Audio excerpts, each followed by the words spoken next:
लासलगावी घरफोडी 3,82,000 रुपयांचे दागिने लंपास। अधिक माहिती अशी की लासलगाव शहरात अज्ञात चोरट्यांनी एकाच इमारतीत बंद असलेल्या 3 फ्लॅटचे कुलूप तोडले। यातील 2 फ्लॅटमधून 3,82,000 रुपये किमतीचे सोने चांदीचे दागिने चोरट्यांनी लंपास केले।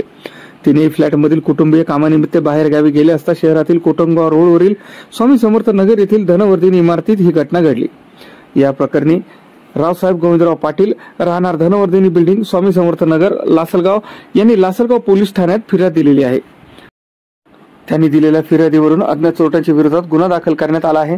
पोलीस सूत्रांकडून मिळालेल्या माहितीनुसार फिर्यादी रावसाहेब गोविंदराव पाटील व अभिषेक सोमनाथ गांगुर्डे या दोघांच्या बंद असलेल्या फ्लॅटचे कुलूप तोडून अज्ञात चोरट्यांनी फ्लॅटमध्ये प्रवेश केला। घरातील कपाटाचे लॉकर तोडून 3,82,000 रुपयांचे किमतीचे सोने चांदीचे दागिने चोरून चोरट्यांनी पोबारा केला।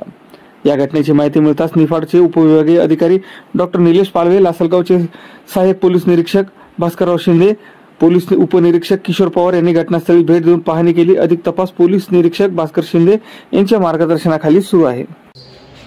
2 ते 5:30 दरम्यान माझ्या घरात चोरी झाली। त्या ठिकाणी सोन्याचे दागिने माझे चोरी गेलेले, सामान विस्कळीत झालेले आणि त्या ठिकाणी गंठण, त्याच्यानंतर कानातले सोन्याचे, नाकातले, त्याच्यानंतर जोडवे असे ऐवज गायब आहे।